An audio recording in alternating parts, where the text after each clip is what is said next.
Because the language of medicine is old as f***, it's also racist as shit and sexist as c***.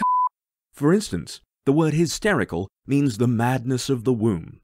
They used to believe that a woman's womb would wander around aimlessly inside the abdomen, possibly searching in vain for anyone they could ask for directions. And that's why women can't be trusted not to just get hormonal and start a war or something. Thank God men have always been in charge, and the world's wars were entirely sensible and worth it. I'm Rex Helltreader, and this is The Amazing Tongue. The word fainting is related to feigning, that is to say, faking. Men believed women were faking it just to get attention when they were passing out or swooning, and it was nothing at all to do with the horrific social pressure to wear asphyxiatingly tight corsets. The word asphyxiation, being denied oxygen, has the same root as the word sphincter, one of many rings of muscles in the body that opens or closes an aperture or passage. The root word is the mythical creature known as the Sphinx, who, if you couldn't answer their riddle, would strangle you to death. There are sphincters in your eye, throat, guts, which used to be known as ropes, and 100 other places in your body, as well as your rectum.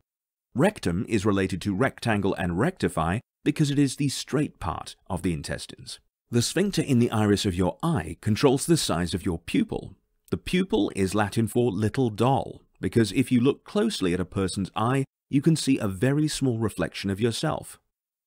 Pink eye is a condition not named because it makes your eye pink and aggravated, but because it makes your eye small, and the same Dutch word that means our little finger is our pinky finger means that a pink eye is a small eye closed up by inflammation.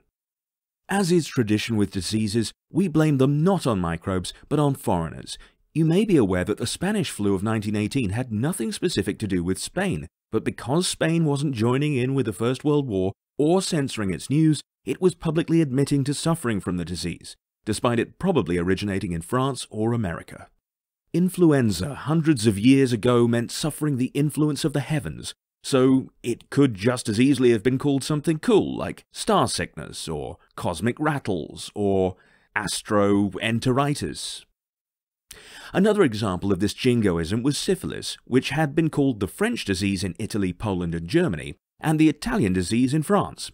The Dutch called it the Spanish disease, the Russians called it the Polish disease, and the Turkish called it the Christian disease, or the Western European disease.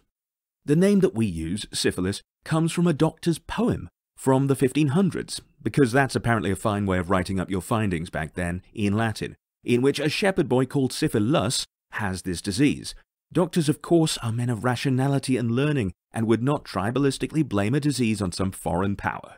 Instead, the boy gets the disease, like the rest of us catch our STIs, by defying the gods. I'm Rex Helltreader, and this is The Amazing Tongue.